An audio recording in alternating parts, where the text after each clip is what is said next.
I don't remember. Yeah, it's a little less sentimental. Yeah, I guess so. And I don't know a lot about law or military, but I think if a group of guys jump you in a parking lot, doesn't matter if you're a military person or not. That always bothered me too. If they jump you, I don't think you're getting sent to prison for defending. You are a lethal weapon. I don't know. That's not a good impersonation of the judge. No, that's why you don't get it. But not at all. I was like, no. But it's like, hey, I got jumped in a parking lot by 3 guys because they were trying to rape my wife. I know. I was like, dude, yeah. The judge is like, well, what did she do? They're like, nothing. She was just there, and I was helping her, and now you're going to jail for. I don't even know how fucking. Dear Cassie, I love you.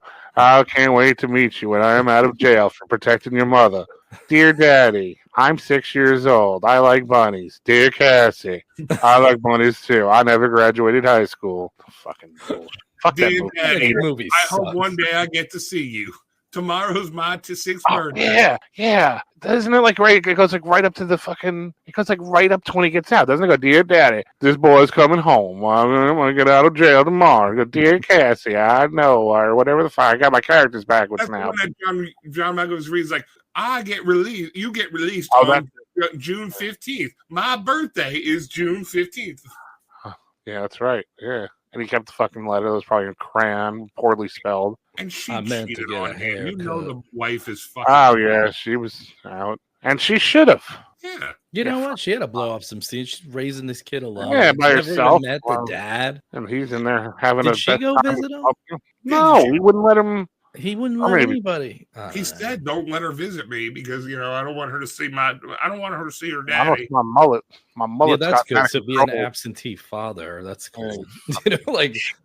Why? So you and fucking Bubba Gump can fucking what? Sell cigarettes and stick a fucking card game in here and there. You fucking piece of shit. Sorry. And then he finally meets the daughter and he gives her this fucking blood-soaked gutter bunny. It's like, I'm your daddy. This isn't who was over last night. What? Shut up. No, that was Uncle Steven. It's like, I'm 6. I don't want a fucking stuffed bunny. I want a fucking Game Boy. Yeah.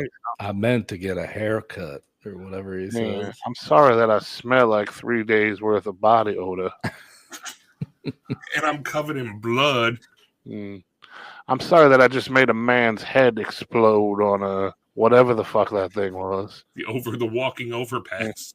Somehow that walking overpass landed into a construction quarry and smashed a man's head. It lined up perfectly somehow. Dear Cassie, if I could pick one perfect way to kill a man, it would be driving a fire engine into an underpass and somehow managing to have that end up with a rock quarry and smash a man's brains out. And at some point, the wife is going to figure out he could have got off the plane.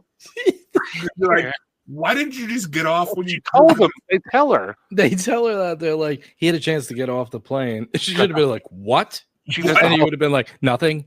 No, but she does the whole like hold her beads kind of. He what? He what? He could have. Well, why didn't he? Wouldn't you want to come home to the girl? He finally sees her and he's, I'm sorry, honey, I had to do this. So I heard you could have got off the plane. Yeah. Couldn't leave a man behind. He just kills the next person that walks by so he can go back to prison. Oh, I guess your diabetic black friend is more important than your daughter. Yeah. Couldn't leave a man behind. I like when they're doing like the lineup too in the beginning, walking in. Yeah. And it's like, it's getting like serious. He's like, he's the worst of the worst. Oh, and it's like, oh, that's Poe. He's nobody. He's just hitching a ride home. We just wanted to put him on with a bunch of fucking animals. Yeah. There was no other way to see what would happen. Yeah. It's an experiment. Let's just try this one out. Yeah, he could have just got on a bus, like with a, just let him out outside the front. They couldn't pick him up. It would be cool if, like, right after that happens and he puts him on the plane, John Cusack just turns to, like, the camera and is like, what Poe doesn't know is we've set up a whole airplane with savages and killers. Oh, but if it was all a show and he winds up killing half of them and having to go back, like, dude, it was just an exercise. You blew up Vegas. As Crusher comes out, he's like, You were punked. What? The fuck? This one went I'm bad. never gonna work again. This one didn't go so good, fellas. I really Yeah. thought of danger. Dear Cassie, I never want to see you again. I am too busy being on a plane with a bunch of convicts, helping my friend use his diabetic needles that fell out and all broke somehow, which seems like a really silly thing that could possibly not happen in real life. But luckily, one of them was survived. But now I Is have that to, what it was? It was like one of them got fixed? yeah, one of them. He's got to find a needle, and he goes to the nearest fucking. Oh, that's right. kit. Yeah. I've heard that so many places that had first aid kits, not one of them had a That's needle. a fucking syringe, yeah. Yeah. Dear Cassie, I've learned how to use a syringe into my best friend's buttocks. He has low glucose rate, and then I help him get it back up. Dear Cassie, there was a Spanish man on the plane that was going to rape a Spanish woman, but I punched him, and then when we crashed, his arm fell off, and he died. Yeah, shouldn't he go back to jail for that if he's I know, protecting right? a woman from being attacked? It's not the Same basic premise of the movie. Yeah. He used his skills to. I know it's not your fault you were on that plane, but you are